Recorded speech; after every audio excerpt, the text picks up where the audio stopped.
signal you're exiting the track. Make sure you're signaling on the straight proceeding. Again, you know, after turn 10. This is the last bullet is a really important point. If you do signal, get off. Because sometimes, you know, you'll think, I need to get off next lap. I'm kind of tired. I need some water. You know, I don't know. I want to take a little rest. And you'll signal. You come out of 10. You'll signal halfway down 10. You think, actually, you know, I'm feeling pretty good. I think I'm going to go. That's a problem because then the people behind you can't predict what you might do. So if you signal, just hot pit. Come right through the pit, check with the marshal, and go right back out again if you change your mind. But don't change your mind, you know, in the middle. Because somebody behind you is trying to figure out, what the hell is this guy doing and how am I going to get around him? So signal and exit. That'll help everybody out. Makes it a lot easier for everybody. Tips for the day. That's probably the most important one. Amp yourself down. Start slowly and easily. Build up over the entire day. As Dave was saying, you know, when we have problems, it's always in the early sessions. People are, you're feeling kind of jazzed up and you're kind of nervous and excited and you get out there and you make mistakes. So just, you have plenty of time today with lots of sessions, probably 6 sessions to ride in. You'll be worn completely out by the end of the day. The heat will take it out of you and you will get all the riding you want.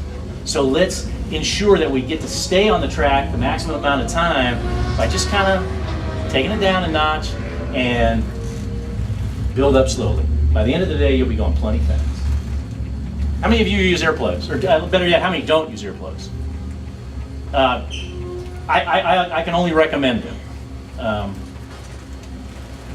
because the decibels inside your helmet at those speeds are well up over 100 dB, and it's going to damage your hearing over time. So I recommend earplugs, and I think most people do. I use them always. Whenever I get on my bike, unless I'm going down to the grocery store, I'll put on some earplugs. You've got them in the back for people too. Yeah, there's containers right there on the registration table. Grab some.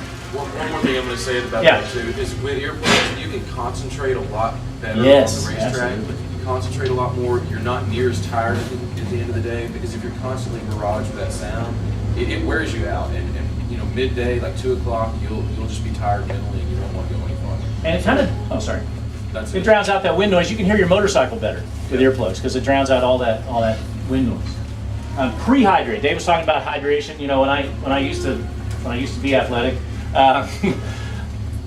the key was to prehydrate. Get your water in now. Get your water in early because once you get dehydrated, it's extremely difficult to make it back up. So prehydrate. Use lots of water today. People done bike camp? Yeah. Does it work? Yeah, it's great stuff. I mean, it does cost what? $25. But it's the best $25 I've ever spent. I used to be a ski instructor and a ski racer, and I thought I was pretty good, And then I saw video of myself, and I realized that I wasn't. And it's the same out here. I get out there and I was, getting leaned over and doing this and getting out there, and man, I'm really flying around the track. And I look at the video and it's sort of like, what's this guy? Who is that guy? So bike camp is great. It really tells you things that you have no way of telling yourself. Stay in the classroom. It might be fun, or it might at least be informative. We don't know. We'll see. And also, just kind of on that note, because this is sort of new material or a new approach, give all the feedback you want, positive or negative, constructive or not, whatever. Give it to Dave or me or Chris or any of your individual instructors. What works for you? What doesn't work? This didn't work. I didn't like this part. He talked too much. He, too fast or whatever. And we'll try to fix it because that's what we're trying to do. Is constantly tweak it to make it as good as we can. Give yourself and your tires time to warm up. The street tires warm up quickly, but not immediately. So take one lap, especially later in the day when your speeds are up. Take a lap when you come out for the session, at least one, if not 2, to warm up your tires and get yourself back into,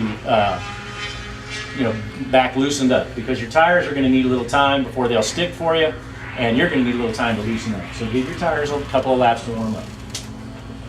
And then listen to hopefully they'll get the PA straightened out, because it's really hard to tell when your session's coming. It's much easier with the PA. So today especially, listen for Dave's bullhorn and try to stay informed about when the session is. The most important thing about round robin, or at least one of the most important things, is to learn the proper and safe line around the track. Because if you know the safe line and the proper line, then everyone will be able to predict where you're going. You'll enjoy the riding for the day, the most, and it'll allow you to work on your skills, because there is a line around the track that is most efficient. It also happens to be fastest, but we're not really that worried about being fast quite yet. And you'll see it on this particular map, although it's a little hard to see on this tablecloth because I didn't have a screen. That's a rough approximation of the line. And you'll see in these double apex corners, you know, you clip here, you're wide here, you clip here. Same thing here, same thing on 3, same thing on 6. So learn the line, follow the instruction, get into the routine, you know, kind of loosen up and just chill out a little bit and get the feel for what's going on. Get comfortable. Because, I mean, how many of you are a little bit nervous? Yeah, I don't know, me too. I mean, every time I do this, I get just a little bit edgy, you know, the day's starting, I don't know what I'm going to do. And so the round robin's nice. I didn't used to like it, but I like it now because it's kind of a calm time to just sort of look around and enjoy the scene without worrying about what else is going on.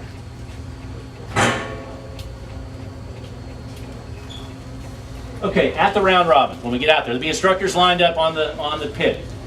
Pull up behind instructor. Dave will be out there directing you. Make a single file line behind each instructor. And you guys want to come up and we'll do a little round robin demo? So, I'm the instructor. We come on to the front straight there, come out of turn 11, between 11 and 1. And I'm going to raise my left hand. As soon as he raises his hand, I'll move over. I'll move up.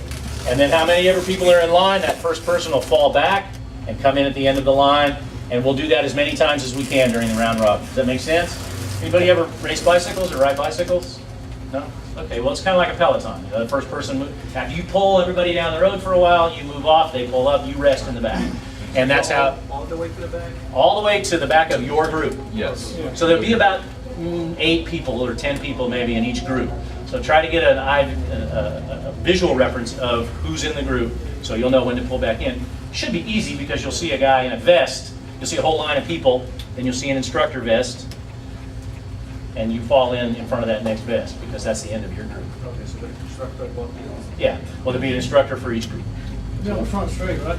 It'll be on the front straight between 11 and turn 1, right here. Which is right out here, this front straight here. Right here.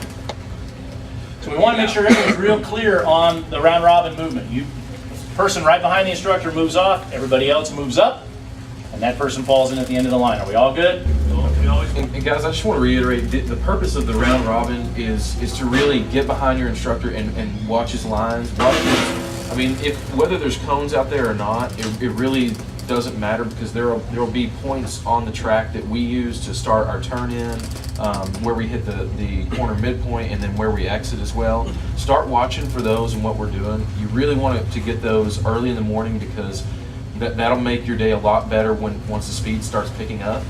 When we're to go out there and do those lines, we're going to do lines that are really made for a little bit faster pace than what we're going to do. So your bike is going to feel weird. It's going to move around on you, and it's not going to feel comfortable when we're doing the round robin. But just know that if you get those in your mind, then everything the rest of the day is going to work a lot better. Yeah, once you get up to speed, it'll make more sense. The other thing I want to emphasize is follow the instructor's back wheel exactly, because the person behind you is relying on you to show them, and so on and so on and so on back the line. So if you're in the middle of the line back there kind of weaving around looking for where you want to go, the person behind you has no idea where the line is. But if everybody stays lined up exactly, then everybody gets to see the line, even if you don't get to end up behind the instructor. Make sense?